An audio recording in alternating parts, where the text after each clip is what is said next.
নমস্কার বন্ধুরা, আমি পৌশালী চলে এলাম আরও একটা নতুন ভিডিও নিয়ে। এখন এই ভিডিওতে আমরা আজকে রিলিজ হওয়া বাংলা সিনেমা অহল্যা নিয়ে কথা বলবো, যে সিনেমাটার ডিরেকশন দিয়েছেন অভিমন্যু মুখার্জি। আমরা এখানে মুখ্য চরিত্রে অভিনয় করতে দেখতে পেলাম বনি সেনগুপ্ত, তার সঙ্গে সঙ্গে দেখতে পেলাম প্রিয়াঙ্কা সরকার, পায়েল সরকার, বিশ্বনাথ বসু থেকে শুরু করে আরও বেশ কয়েকজনকে। কেমন লাগলো? প্রথমেই যদি বলতে হয়, এটা একটা সাইকোলজিক্যাল ড্রামা, তার সঙ্গে সঙ্গে একটু একটু হরর ফিল আমাদেরকে দেওয়ার চেষ্টা করা হয়েছে। গল্পটা যদি ছোট করে বলি, এখানে আমরা বনি সেনগুপ্তর চরিত্রটাকে দেখতে পাচ্ছি, যার চরিত্রের নাম ইন্দ্র। সে একজন জিম ট্রেনার এবং সে পার্টিকুলারলি একটি ফ্ল্যাটে থাকতে শুরু করে। সেখান থেকেই ঘটে বেশ কিছু বিপত্তি। কী সেই বিপত্তি, অ্যাকচুয়ালি গল্পটার মোড় কোন দিকে ঘুরবে, এর থেকে বেশি জানতে গেলে তোমাদেরকে সিনেমা হলে এসে সিনেমাটা দেখতে হবে। সত্যি কথা বলছি, এই সিনেমাটা নিয়ে আমার একেবারেই এক্সপেকটেশন ছিল না। মানে আমার মনেই হয়েছিল এটা একটা খুব বাজে সিনেমা হবে, বাট আমি সিনেমাটা দেখার পরে এটাকে জঘন্য সিনেমা বলতে পারবো না। এটা একটা মাঝামাঝি সিনেমা হয়েছে। ভালো দিকও আছে এই সিনেমাটার, খারাপ দিকও আছে এই সিনেমাটার। প্রথমে যদি ভালো দিকগুলো নিয়ে কথা বলি, প্রথমেই পারফরমেন্স নিয়ে কথা বলবো। বনি সেনগুপ্তকে এই ছবিতে ভীষণ ম্যাচিওর লেগেছে, মানে খুব ভালো লেগেছে তার চরিত্রটা। ইন্দ্রর ক্যারেক্টারটা সে যেভাবে পোর্ট্রে করেছে বেশ ভালো লেগেছে। প্রিয়াঙ্কা সরকারের ক্যারেক্টারটাও এখানে সে ভালোভাবে পোর্ট্রে করেছে। পায়েল সরকার আমার ভীষণই পছন্দের একজন অভিনেত্রী, তিনি যে ক্যারেক্টারটা পোর্ট্রে করেছেন বেশ সুন্দর। বিশ্বনাথ বাবুর চরিত্রটা ভালো এখানে, তার যে ধরনের তার যে চরিত্রটা ছিল, আমি কিছু বলেই স্পয়লার করতে চাইছি না, বাট সেও এখানে তিনিও তার চরিত্রে বেশ ভালো। স্পেশালি বাচ্চা মেয়েটির কথা বলতে হবে। একটি বাচ্চা মেয়েটিকে আমরা ছবি জুড়ে দেখতে পাবো, যার নাম হচ্ছে রিনি।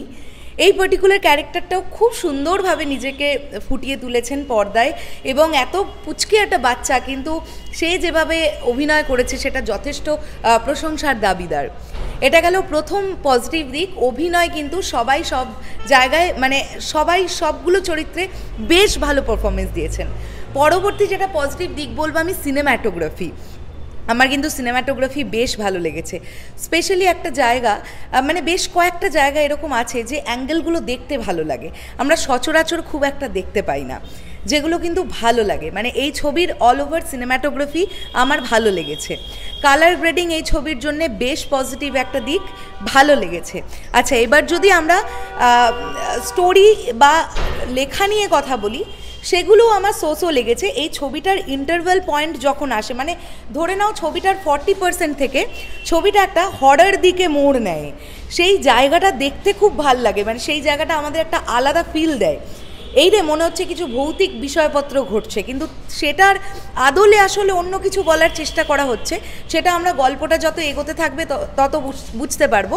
তো পার্টিকুলারলি ইন্টারভেলের আগের 10 মিনিটস থেকে ছবিটা না একটা বেশ ভালো জায়গায়, বেশ একটা পিক আপ নেয় ছবিটা। আমি খুব এনগেজ হই। প্রথম দিক থেকে একদম এনগেজিং লাগছিল না গল্পটা, বাট ছবিটার 40% থেকে কিন্তু আমাকে এনগেজ করে, এবং তারপর যেভাবে চলতে থাকে এবং যেভাবে স্ক্রিন প্লে হয়েছে এই ছবিটার, সেটা কিন্তু কোথাও গিয়ে ভাল লাগে। একবার বনি সেনগুপ্তর একদম প্রেজেন্টটা দেখানো হচ্ছে, তারপরে একটু পাস্টটা দেখানো হচ্ছে, এইভাবে দেখানো হচ্ছে। তো স্ক্রিন প্লে এই ছবির জন্য বেশ ভালো লেগেছে। আচ্ছা, যেটা আমার খারাপ লেগেছে এই ছবির জন্য সেটা বলি, সেটা হচ্ছে গানগুলো আমার একদম ভাল লাগেনি এই ছবির গান আরও অনেক ভালো হতে পারতো। গানের ব্যবহার যে খুব একটা বেশি আছে তা এমনটা একেবারেই নয়, বাট রোম্যান্টিক ট্র্যাক যেটা আমরা শুনতে পাই বা আরও যে গানটা শুনতে পাই, আমার জন্যে গান খুব একটা ওয়ার্ক করেনি এই ছবির জন্য। ব্যাকগ্রাউন্ড মিউজিক আমার সোসো লেগেছে। হ্যাঁ, যে জায়গায় ভৌতিক বিষয়পত্রগুলো ঘটছিল সেই জায়গার মিউজিক ভালো লেগেছে। তো ওভারঅল এটা আমি মাস্ট ওয়াচ বলবো না, বাট এটা একটা ভালো সিনেমা, কিন্তু অবশ্যই আপনারা দেখতে পারেন। অহল্যা বলে সিনেমাটা একদম খুব জঘন্য একটা সিনেমা হয়েছে এমনটা কিন্তু আমি একদম বলতে পারবো না। আমি জানি যেহেতু এই ছবির নায়ক বনি সেনগুপ্ত, অনেকেই টার্গেট করে নেয় যে আসলে বনি দা, ইয়াশ দা এরা কোনো ছবিতে থাকলেই সেই ছবিটাকে বাজে বলতে হবে, এরকম একটা টার্গেট হয়ে গেছে। তো আমি সেই রকম দলে পড়ি না। আর এটাও আপনাদের বলে রাখি যে এই ছবিটা একটা অন্য টাইটেল দিয়ে আমাদের কাছে আসার কথা ছিল, বাট এটা অহল্যা বলে এই সিনেমাটা আমাদের কাছে এলো, এবং সেটা ভালো লাগলো। ফাইনালি ছবিটা রিলিজ পেয়েছে এবং ছবিটা আমরা দেখতে পেলাম, এটা ভেবেই আমার ভালো লেগেছে। আমার কিন্তু এই ছবিটাকে আমি আউট অফ 10 মোটামুটি 6.5 তো চোখ বন্ধ করে দিতে পারবো। তো তো আপনারা দেখতে পারেন অহল্যা সিনেমাটা, খারাপ লাগবে না বোধহয়। শেষ করলাম ভিডিওটা। আপনাদের কি বক্তব্য, যদি কেউ দেখে থাকেন অবশ্যই কমেন্ট করে জানাতে পারেন। আমি এখন ঢুকে যাচ্ছি ক্র্যাক দেখব এবং তারপরে আর্টিকেল 370। সো পরপর রিভিউ আসবে, একটুখানি চ্যানেলে চোখ রাখবেন। ভিডিওটা ভালো লাগলে লাইক করবেন, শেয়ার করবেন, আর চ্যানেলটা সাবস্ক্রাইব করতে কেউ ভুলবেন না। আর যারা ফেসবুক থেকে দেখলেন প্লিজ আমাদের পেজটাকে ফলো করে দেবেন এবং সি ফার্স্ট করে দেবেন। তাহলে এখনের জন্য সকলকে টাটা।